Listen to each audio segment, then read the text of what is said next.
All right, guys, we are live with our session one with social media. My name is Victoria Olson, and I will be your session moderator for this session.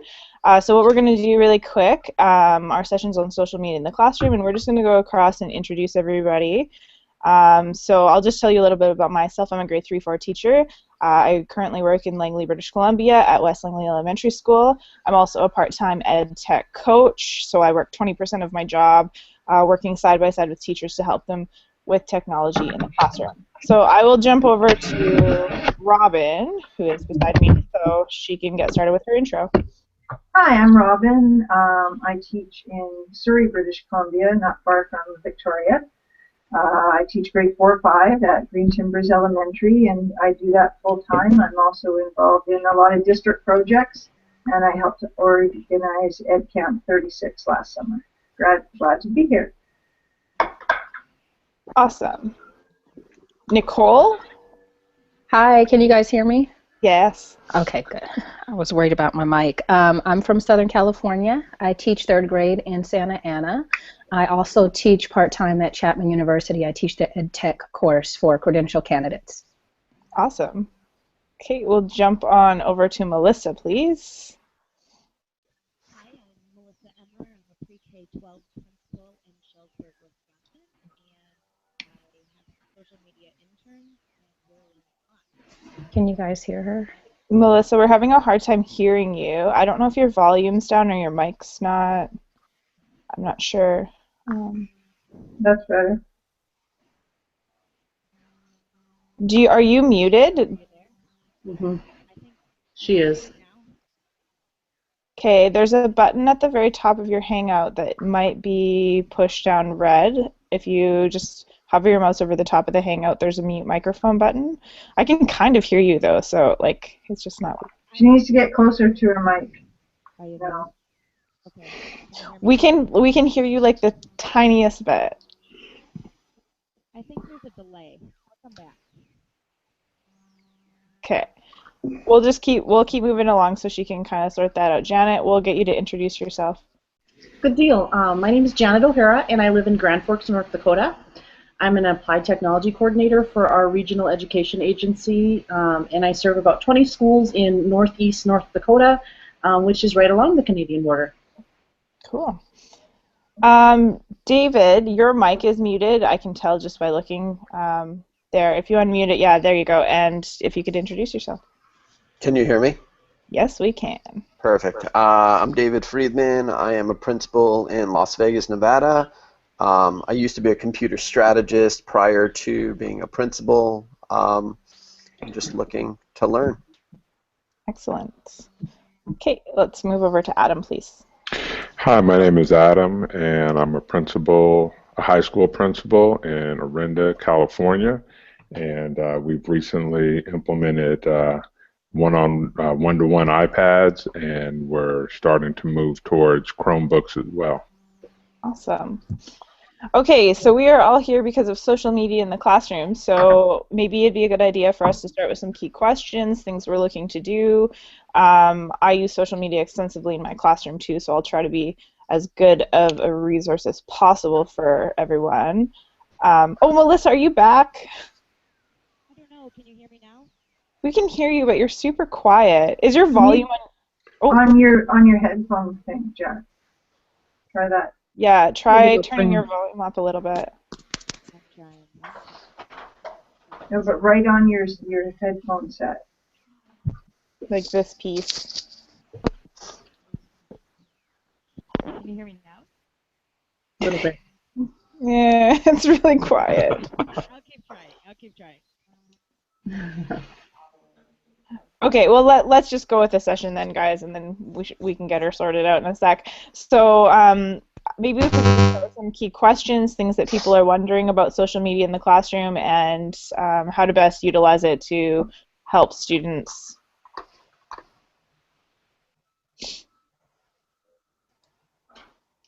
Should I pick on people? Well, does anybody else use it in their classroom? You are certainly a third grade teacher. Yeah, I have to do that to my kids sometimes. They get used to it though. They're very, very good at it. Yeah, maybe that's a good idea then. How to we can just talk about who actually uses social media in their classroom at the moment and what kind of projects you're doing with it. Or if you don't, then what you're here looking to learn. So I can start with that. I use Twitter and Skype pretty extensively in my classroom at the moment. My kids use Twitter to connect with other classrooms, and we do a project called Grammar 911, where we tweet to a hashtag, that hashtag Grammar 911, and my kids create what we call messy sentences, where there's lots of grammatical errors. Yeah, like it's kind of like a daily oral language activity, but it's all done online. And then they go and correct each other, so they actually create their own content and fix their own content. And they do this every day during Daily 5. It's one of their options. It's one of their choice centers. So that's one of our main projects we do. We also work with Mystery Skype and do location or number calls as well. Say, Victoria, do you have a classroom account, or do each of your students manage your Twitter account? I have a classroom account, and then what I do is I'm 2-to-1 in my classroom at the moment with iPads. So all of those iPads are logged into that class account all the time. The students do not have access to that account from anywhere else. So only on the devices that I've signed into. So they can't, for example, go home and tweet from the account. Yeah. But I think that would look a lot different once kids are past the age of consent, right? So you have to be over 13 to sign up for social media, so I think it looks a little bit different once you get to that phase. Yeah. Does anybody else use social media in their classroom at the moment? Yeah, I have a class Twitter account too that we tweet daily. We're also extremely active on Skype, using that several times a week. The Skype with experts, we're very into mystery Skyping. Last year we managed to Skype with every continent, including Antarctica. So we're very connected as a classroom, and it has changed not only my teaching, but I think the engagement of my students. So is Twitter not blocked by your school firewall? No, not at all. Nothing's blocked, really. That's awesome. No, we have nothing blocked either. And I mean, I know a lot of U.S. teachers. I've chatted with quite a few of them who have been on a mission to get those types of social media sites unblocked. And you just have to be able to show whoever's in charge of it the power of it. And sometimes, like, the IT heads, they don't really, they don't see the relevance in the classroom, and they don't really understand how it can help teach kids about, connecting in the real world and digital citizenship and things like that, because those are amazing offshoots of using social media in the classroom. See, at our school, in our district, if you unblock a site, it will unblock it for all the sites. So we have 325 schools in our district, so I think they're wary of it. So if people are using Twitter, it's through their phone or like a MiFi card where you don't have to go through the firewall. Right. What about, this is more IT stuff, but what about, separate Wi-Fi? Because I know there's some schools that have, a guest versus, a staff Wi-Fi. So would that be an option for your district to explore? Yeah, I don't know. I think the only way to really do it is to do something separate. So if you do, like I said, a MiFi card where you don't have to go through the firewall, but that's pretty cool that you guys are not blocked at all. Yes, I know. I went down to Seattle to present at a Discovery Ed workshop, and I was so frustrated because everything was blocked. I couldn't even get to my Google presentation. No. So I got a sense of the frustration of a lot of American educators, and it just felt so weird to be in a school and not be able to do that, because we're given a lot of freedom up here. Nice. As a principal, I have a Twitter account for the school, and many of the students follow me, and I share lots of relevant information and pictures of activities taking place at school. But where I'm struggling is getting more staff to embrace Twitter and to use it in their classrooms, or to use it as a reference point to share articles and different pieces of information. So I'm looking at ways to get teachers more involved in Twitter. Yeah, and I think that is, I think one of the things with Twitter is that a lot of people have to be led there and to see the power of it for themselves. It's not something that just, you know, like, here's this tool and you jump on and you magically know how to use it. Like, walking people through, like, how to use a hashtag and what a hashtag means. And, you know, because who was I working with? One of my teachers, because I'm an ed tech coach too, I'm working with, and she goes, how do you read all of this, you know, with the @ signs and the hashtags and the shortened URLs and the links and stuff? It's kind of a different language to a lot of folks, and so you have to help break that down and do a lot of side-by-side coaching. So working with one or two at a time to get started is probably the best way to deal with it. Another thing that I do is I actually model what I'd expect the teachers to do. So I follow a lot of authors of the books that I recommend for teachers, because then that's an additional resource or an asset to them in their classrooms. So, and just an example is, I love John Gordon. His books, his motivational books are great, and I often give those away at the workshops that I present for teachers. So I will tweet a picture of the book with my comment box or whatever, and he's actually commented back to me in a workshop so that I can show teachers the power of just that authentic learning and that real life experience with the author, so that they could do something like that in their classrooms. So if you model what you expect for your teachers, they're more likely to try it and see value in their classroom. Great, thank you.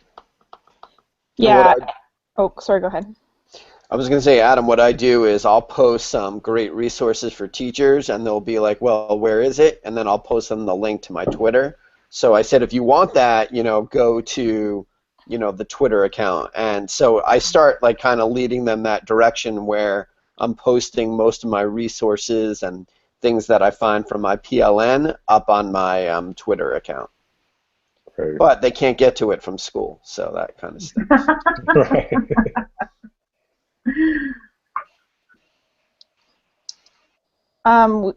One of the people who is watching our hangout, Allison Anderson, if you don't follow her on Twitter, she is TedroCC. She suggested, Adam, that maybe you dedicate a staff meeting to exploring and playing with Twitter. Are you familiar with ed chats and things like that? Yeah. So Yeah. I think listening to you, that's what I think I'm going to do is at a staff meeting, sort of go over it and get the staff. I have an aging staff, and so some of them have been sort of reluctant to embrace technology as a whole, and so that's been part of this process. But I think that that kind of walking them through step by step, I really like that idea. Yeah, and I mean, like, if with Twitter especially, it's not the medium for everyone, right? So there might be, you know, some folks that embrace and some folks that don't. So it just takes patience and time, and sometimes they don't realize it for months before they see the power of it, right? Yeah. As far as let's put it back into the hands of kids and talk about that, about different ways that you kind of connect your classrooms with one another. So does anyone else have any cool projects that they are doing, or ideas, or what they're looking for? Just in social media in general, or just Twitter in particular? Twitter, social media, whatever, yeah. One of the things, just as a result of an ed chat, on Wednesday nights from 9 to 10 in North Dakota, we have ND Ed Chat, and one of the things we decided is there's, in 4th grade in North Dakota, we teach our North Dakota history and our North Dakota studies, and there's really not a lot of resources and curriculum materials for it, so we decided it would be really great to have the 4th grade teachers do Google Hangouts with other classroom teachers in 4th grade, and they can share things within their community right within the state. So it would be students being able to see and talk to people from that actual community and get, you know, a geographic sense of people from that community and things that actually are in that community. So that's one thing. Cool. Can you hear me now? Yep. Yay! I switched to the iPad. I should have started there. I just want to sneak in because we actually don't have we don't even have wireless in our building. However, we allow our students to pretty much access whatever they want on their phones, and so we have equity issues and those kinds of things. However, I'm using social media interns, and I have my high school students managing our Facebook page and our Twitter account and our Instagram. And so the students are engaging different people from different audiences, and I'm sort of teaching the students about social media marketing, everything that I can learn. And then they're bringing my teachers in because the teachers want to see what they know and they want to see what we're putting out there. So that's been really successful for me. That's awesome. And do you use like lots of shared hashtags with the kids, or how are you finding as far as management goes? Do you have any problems with students having their own accounts and things like that? Well, that's interesting because my phone's ringing, sorry. We have a shared hashtag, Schellsburg Pride, for everyone in every single social media that we use. And on the first day, I encouraged all my students to use this Schellsburg Pride hashtag, and I forgot to create the Schellsburg Pride Twitter account. So I had a student mock me, actually, and created it, and it started out kind of negative, and I called the person on it, and I said, I don't know who you are, because they still had an egghead, but I'd like to keep this space positive so we can show the world everything that we have to offer here. And he is now one of my social media interns and increasing our followers every day with his witty humor. And in terms of other issues, we haven't really had any. I just call them on whatever I need to call them on immediately. And sometimes students report things to me that's happening on social media, and I deal with it very quickly so that social media becomes a safe place and a place that our community wants to go to learn about the positive things that we have. Because if we don't tell our story, nobody will. So we use it to tell our story all the time. And I think this is a really amazing point, because I mentioned digital citizenship at the beginning of this, and I've been using social media on the constant revisitation of teaching digital citizenship. And I think the important part of this is that kids are going to make mistakes, learning is messy, and there's going to be points of time where they're going to mess up, and we need to be okay with that. And we need to be able to we need to be able to deal with that appropriately, and that's the only way you can do it. Right. The other thing, we honored our support staff one day on the National Education Association Week, and the students used the list that was on our website, and it wasn't completely updated, so we missed like 3 or 4 new hires, and a couple of them were pretty insulted. So we took that post down, put another one up with everybody's name, apologized and said, sorry, we'll keep our records more up to date. They're awesome too. And then everybody seemed to be happy, and we screwed up on social media, but we fixed it, and we acknowledged our own mistakes. And people are going to make mistakes, but it's easier to acknowledge them. One of the things that I did. Oh, sorry. Go ahead, Robin. No, I was just going to say our school district has a hashtag as well, and tons of people use it within the district and outside of our district, actually. We use the SD36Learn hashtag, and there's a lot of educators across Canada and even in the United States that pop in on that hashtag, and we do have monthly chats on there as well. So if you're interested, it's a great place to learn. I guess I was just going to say that one of the things I did was kind of a shock and awe, and it came about to me because there was an article in the New York Times on November 9th of this year, and the article was titled, "We loved your GPA, but then we saw your tweets." And so I shared that with the staff, and I had some screen captions of actual tweets that some of the high school students had made that were highly inappropriate. And then we talked about how it's our responsibility to teach them the difference between right and wrong, and then also that it does impact their future. And then, then the first question I got was, well, how long did it take you to find those tweets? And it was like a matter of 10 minutes, and the hardest part was just making the screen captions and putting them in the presentation. But the other thing is commonsensemedia.org has a really great lesson out there called College Bound, which fed right into that, so that there's a nice scope and sequence out there already for you in regards to digital citizenship, and there's lots of lessons that involve social media. So that's a great resource too. Yeah, they have fantastic stuff on basically teaching digcit anything, and they have a scope and sequence all the way from K to 12. So definitely check that out. That's commonsensemedia.org if you don't know about that one. Want to join?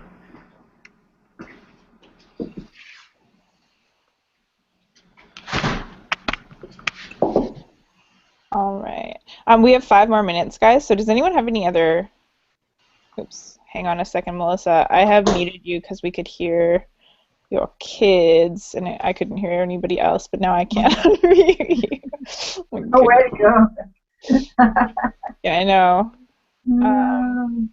How do I get rid of it? How do you Now guys can you hear me? Yes, I can hear you now. Oh, thanks. I figured out how to mute myself too. Okay. Hold on. Let me think. I forgot what I was going to say. 1 second. Okay, can I ask a quick question? I know you were mentioning helping students understanding the importance of digital citizenship and us as teachers taking some responsibility. So how do we support parents? Because they're not just going to use social media in the classroom, it's at home as well. And so if you don't have parents who are aware of proper use, then it's like you're coming from one end, when it seems to me it would be a really productive relationship to have parents involved. So I'm just curious if anyone's worked with parents or done anything even after school to engage parents in their students' use of social media as well. I know that my school, I know my principal is really highly involved in social media. So he partners with our PAC, our Parent Advisory Committee, and they do a lot of work together on kind of like how we're making the school visible, what kind of things we're doing to promote the school, and just modeling that use in front of them. And then as far as teachers are concerned, what I've been trying to do is get the kids to show how we use it in the classroom, because I think especially at the grade 3-4 level, I've gotten a lot of pushback on why is it important for my child to blog, why is it important for my child to tweet, and just the fact that they're doing this in a safe, controlled environment where they can make mistakes a little bit more safely than if they were just out doing it and using it on their own and posting, here's my photo and my full name and etc. Like, we're trying to model that use as much as possible. I know some other folks who have parent information nights where they actually get to use the technology, put their hands on the technology, and start to play with what they can do with it. So I think it's really model. That's my perspective, at least. I don't know. Does anyone else have an anecdote for that? I mean, we've done parent meetings just to make parents aware, and why kids, why we're having kids blog, and the purpose of it, and to try to get them just to, get it, get a Twitter account, look us up on Facebook, see, look at the information that we have to offer, which is always immediate. You could wait for the snail mail newsletter that goes home at the end of the month, but that information is old already by the time we send it out. So it's slow, but it's coming along. Okay. And do you do it at the beginning of the year, like in an orientation format, or do you allow the teachers to do it in their own meeting with parents? Both. I have some teachers who are more highly visible, so we'll do that. But I'll always do something at the beginning of the year, and I send a letter home to parents, explaining how to sign up for a Twitter account and how to follow us and the purpose of it. So, the more that you post pictures of their kids on Twitter and learning, and those are the things that I like to post, but you have to make sure that we have permission to post their photo. Right. I think you get more parents buying into those things, Sure. So it kind of opens up the school, and that's what I explained to them, it opens up our school so you could see, what are we doing on an everyday, and, follow me, read my blog, whatever it is. So it's slow, though, it's one by one that we're getting people to do it. So. And I think that's the mentality you have to take when you're doing something like this. As long as you're moving forward and your numbers are growing and you're encouraging your staff and your parents, you're making progress. I know I felt discouraged many times, but I just have to keep that growth mindset, in the forefront of my head instead of trying to get everybody all the time. As long as I can get a few people, Right. the word spreads. Because The there's other great benefits. The other thing you could try in terms of getting staff and people on board is try using today's meet as a back channel to start with, and then get them there and then teach them that Twitter is basically just a back channel for things going on as long as they know the hashtag. So they might be less intimidated because today's meet is a little bit more closed, but it's sort of the stepping stone to Twitter. Yeah, that's a great point, actually, and that's where a lot of people start. Or if you just want to have a quick discussion about something singular and you don't want it to be in a super public hashtag, it's a really great way to go.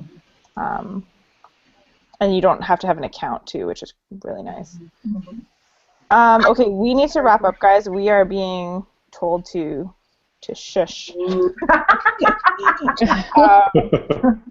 So I just wanted to bring your attention. Sandy Kendall put in a little comment in the Q&A, and if you want to know more about parent use or using social media in the classroom, you can join the DigCit chat. So that's DIGCIT. That's the hashtag. Every second and fourth Wednesday of the month at 7 p.m. Eastern Time. So they discuss a lot more on social media use and things like that with parents and how you can best model those practices. So if you want to throw that hashtag on your tweet deck or whatever Twitter client you use, you can do that. Thanks, guys. All right. Well, thank you very much, guys. Thank you.